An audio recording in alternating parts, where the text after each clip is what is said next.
जय माँ भक्तकर्मा। हमारे साथ में साहू समाज के अध्यक्ष, रायपुर साहू समाज के अध्यक्ष मेघराज साहू जी है हमारे साथ में, कमल नारायण साहू जी हमारे साथ में, दिनेश साहू जी है। आज रामसागर पारा में ये इकाई साहू समाज की इकाई की गठित हुई, हरीश साहू अध्यक्ष बनी से एक बड़ा काम होता है साहू समाज की ओर से कि माँ भक्तकर्मा के पहले छत्तीसगढ़ में मंदिर बना थे रायपुर में टिकरा पारा में। का कहिबो ओकर बारे में का बताबो? मैं हमार जो आराध्य देवी माँ कर्मा के जो मंदिर के निर्माण होते आज जो है वो पूर्ण का गिरसर में है। और बोला हमन कर्मा अवैया कर्मा जयंती के दिन बोला लोकार्पण कराए के हमार मन के प्रयास है और वो दिन तक के हमारा अभी जो अधूरा काम है वो पूरा हो जाए।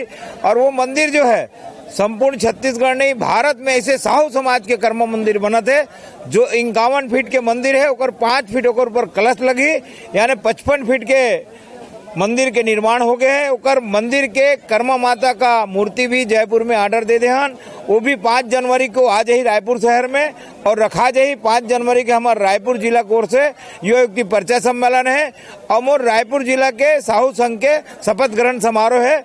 एमे हमार समाज मल्ला मैं वो दिन 5 जनवरी सब जनला सादर आमंत्रित करता हूँ। जय जोहार, जय छत्तीसगढ़, जय कर्मा माता। जय कर्मा माता। बहुत